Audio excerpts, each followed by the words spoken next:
Buenas tardes, días, noches, a la hora que nos estén viendo, bueno, me estén viendo. Eh, Compañeros, pues no pude asistir a la clase, pero no les quería dejar sin mis diapositivas. Espero que pues logren captar algo de la información que les quiero dar a entender. Espero poder expresarme correctamente para brindarles la mejor, eh, para poder dar un buen entendimiento al tema y expresárselo de la manera en la que yo lo entendí o de preferencia de la manera en la que es. La verdad se me dificultó un poco investigar acerca del tema, se me hizo un poco complicado, pero aquí está. A mí me tocó el tema de responsabilidades profesionales, que no me leí. A mí la verdad se me empezó a dificultar mucho porque cuando buscaba responsabilidades profesionales me aparecían demasiados temas que no comprendía.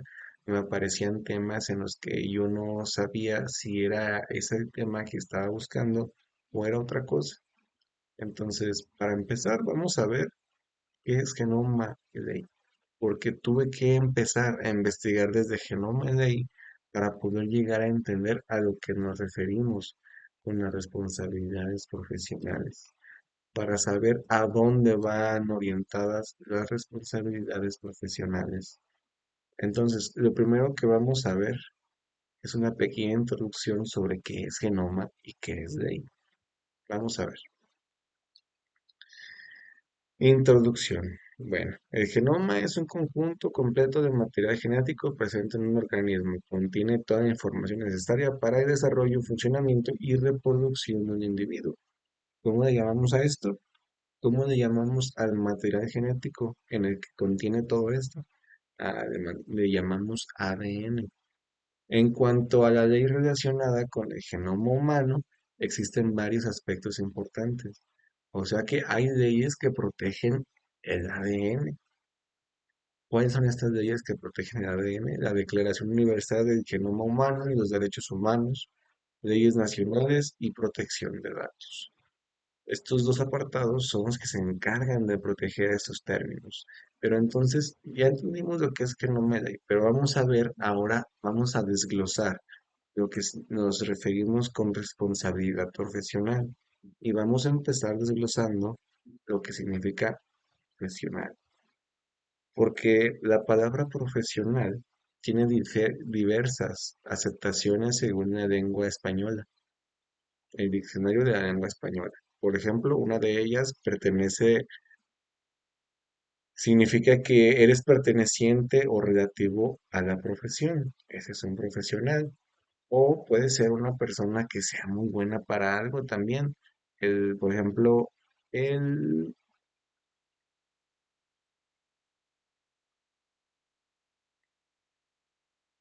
el punto 5 nos habla de ese tipo de personas. Persona que ejerce su profesión con relevante capacidad de aplicación. O sea, alguien que es muy bueno para algo. Dos, por ejemplo, el punto 2, una persona que ejerce una profesión.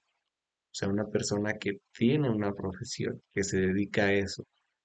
O el número 3, dicho de una persona que practica habitualmente una actividad, incluso delictiva, de la cual vive. Si una persona empieza a practicar mucho de una actividad, es más, ahí mismo dice, incluso si es delictiva, se le puede considerar profesional. Por ejemplo, hay ladrones de bancos profesionales. ¿Por qué? Porque es algo que ya tienen práctica, es algo que hacen constantemente. También se puede referir a que está hecho por profesionales y no por aficionados. ¿En qué punto podemos ver esto? Por ejemplo, no sé si han visto videos de gente haciendo acrobacias, videos sobre todo que podemos encontrar en la televisión, que dicen, esta acrobacia fue hecha por profesionales, no lo intenten en casa. No significa que hayan estudiado una profesión para hacer ese tipo de acrobacias. Significa que son buenos en eso o que lo practican habitualmente. O sea, a eso se refiere hecho por profesionales y no por aficionados. Entonces, ya que entendimos lo que significa el término profesional, vamos a ver también qué es la responsabilidad. Sin embargo, es importante que sepamos que el término profesional en este sentido, ¿cómo lo vamos a entender? Lo vamos a entender como la responsabilidad profesional de alguien, por ejemplo, que hace una acrobacia. No, desde luego que no, porque esa área no nos compete, esa área no es lo nuestro. Tampoco vamos a ver la relación profesional, la responsabilidad profesional de un ladrón de banco es profesional. ¿Por qué? Porque tampoco esa área nos compete. Nos vamos a enfocar a lo que son las ciencias de la salud. Entonces, vamos a ver lo que es la responsabilidad. La responsabilidad, igualmente, según el diccionario de la lengua española, nos puede indicar tres cosas. Una deuda o obligación de reparar y satisfacer por si una u otra persona o consecuencia o delito de una culpa o de una causa legal. O sea, reparar algo que hiciste. El número dos, cargo u obligación moral que resulta para alguien del posible error en cosa o asunto determinado. O sea, es algo que tú sientes que tienes que hacer por algo que tú hiciste, por algún error. Es algo que te impulsa tu moral. Por ejemplo, se cayó un billete en la calle. Tú ves a quién se le cayó. Para muchos, su moral les va a permitir meterse el billete en la bolsa. Para muchos, su moral no les va a permitir esto. Es porque tienen una responsabilidad moral con ellos mismos. Van a ir y devolver el billete a la persona que se le cayó. También eh, el tercer punto del diccionario de la lengua española nos dice capacidad existente en todo sujeto activo, ¿si me escucho? Mm, en todo sujeto activo de derecho para reconocer y aceptar las consecuencias de un hecho realizado libremente.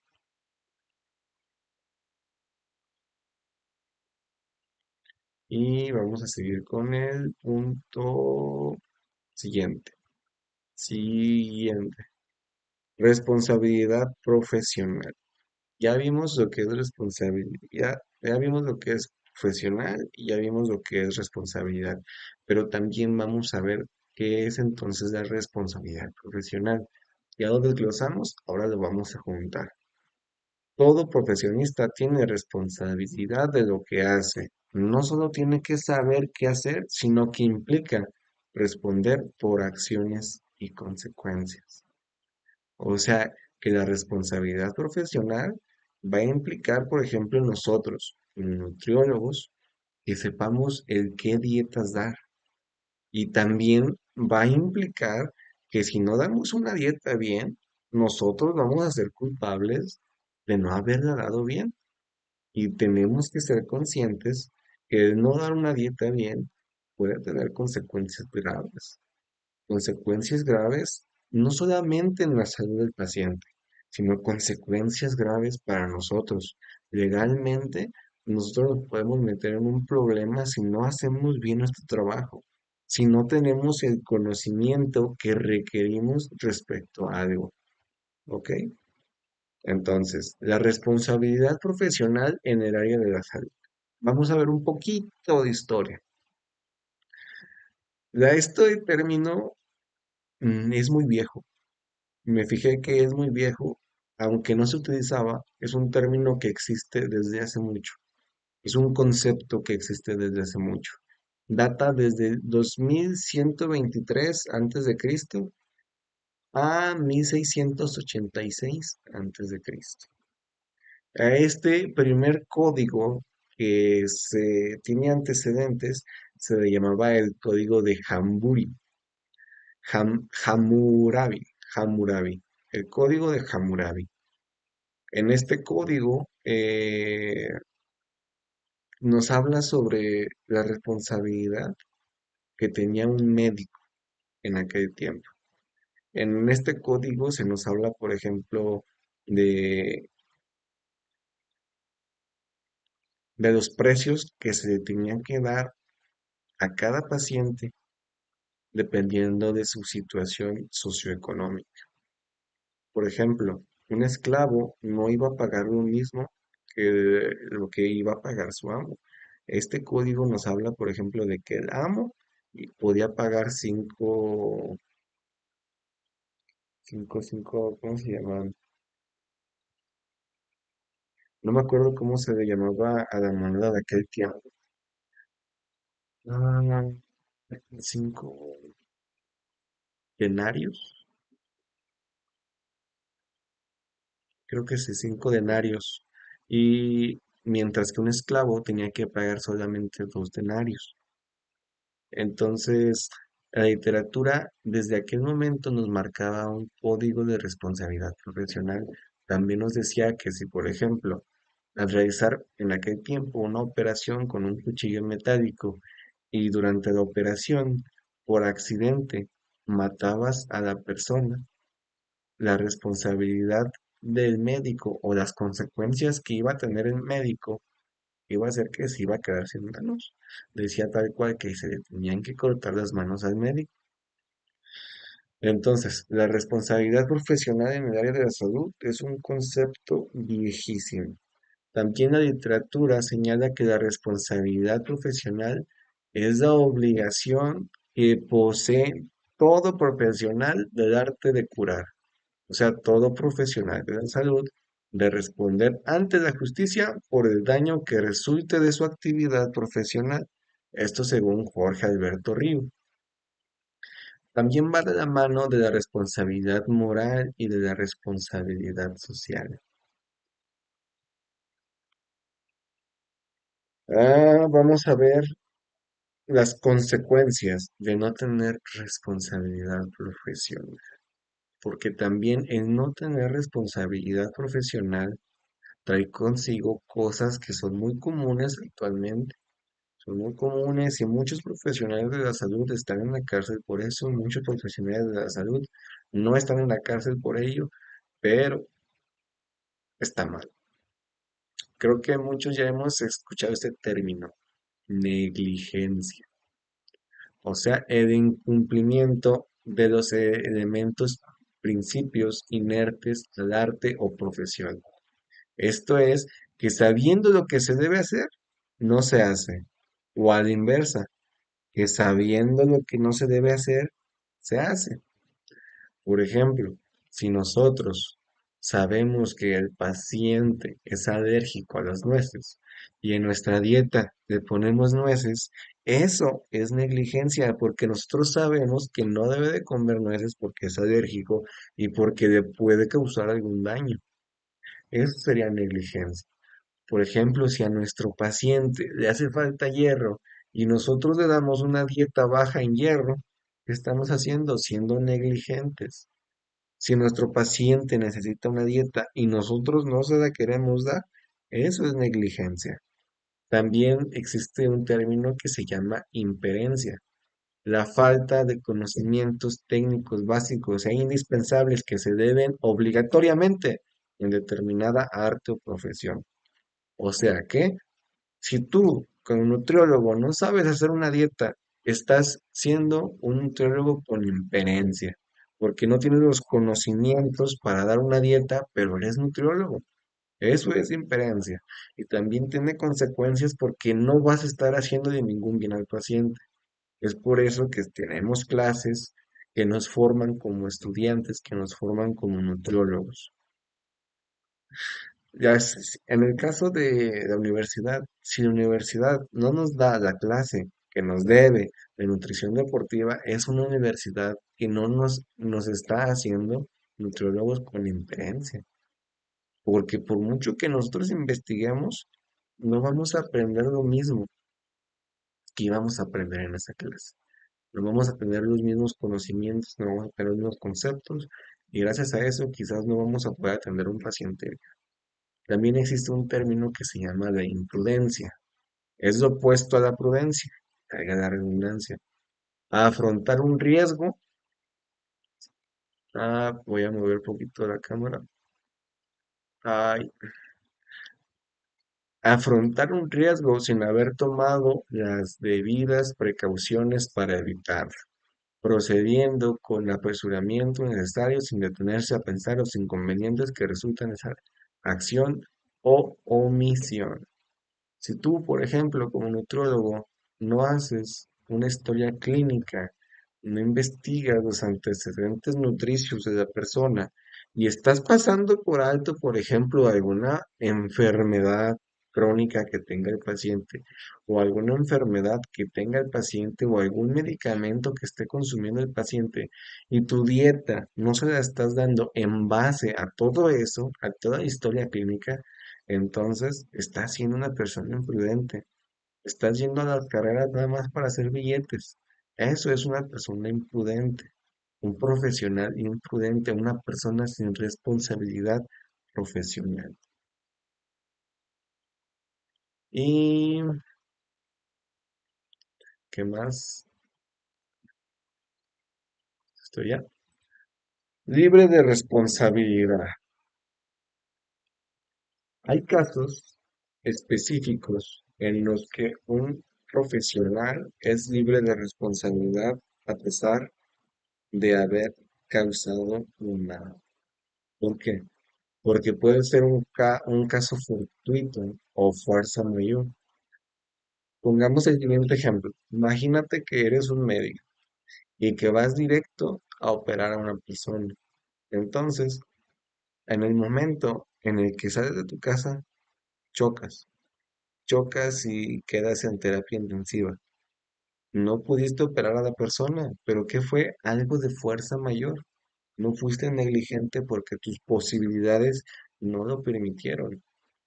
También otra característica que nos mantendría libre de responsabilidad es cuando es un error excusable, cuando la regaste, pero pues la regaste porque pasó algo, porque es excusable.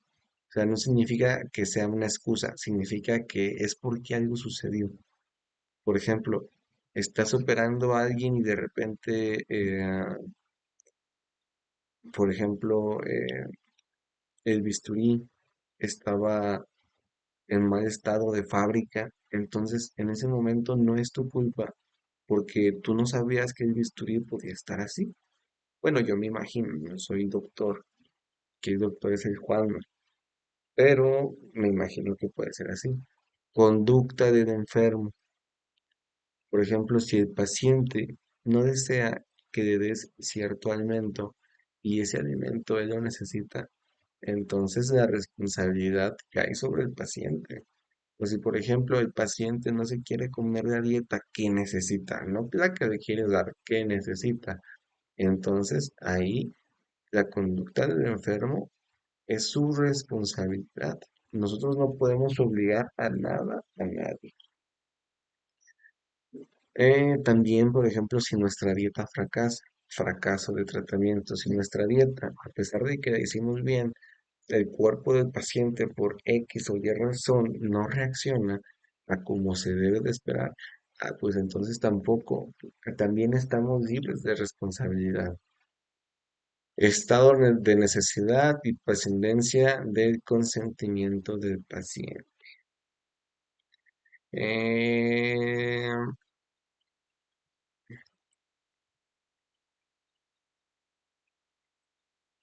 pues sí, me imagino que, por ejemplo, si el paciente no quiere algo, ¿no? También no se lo podemos obligar a dar.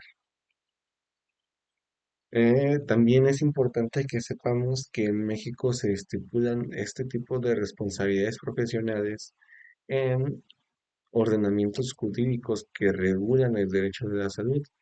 En qué ordenamientos jurídicos, la Constitución Política de los Estados Unidos Mexicanos, en un par de artículos, la Ley General de Educación, la Ley de los Profesionales, la Ley General de la Salud, Código Penal y Civil, normas oficiales mexicanas. A nosotros, como nutriólogos, las que más nos rigen son las normas oficiales mexicanas y la ley de los profesionales y la Ley General de la Salud. Bueno, en realidad la mayoría de estas nos rigen. Lo que pasa es que solo son un par de artículos en todas las demás. Ah, internacionalmente, también existen este tipo de declaraciones, pactos, convenciones o de este tipo de normamientos internacionalmente, o sea, que rigen a todos los países del mundo. Por ejemplo, la Declaración Universal de los Derechos Humanos, el Pacto Internacional de Derechos Económicos, Sociales y Culturales, la Convención Americana sobre Derechos Humanos, el Pacto Internacional de Derechos Civiles, Políticos y la Convención sobre la Eliminación de todas normas de discriminación, Convención de los Derechos de los Niños, Convención Interamericana para prevenir y sancionar y erradicar la vida, ¿qué? La violencia contra la mujer, o sea, la Convención de Belém do Pará. Y los códigos de ética y derechos de pacientes. ¿Qué son los códigos de ética? No son códigos que van a regir ciertas acciones de los profesionales y del paciente. Por ejemplo, está el juramento hipocrático. Este creo que es el que más conocemos porque es el que más hemos escuchado.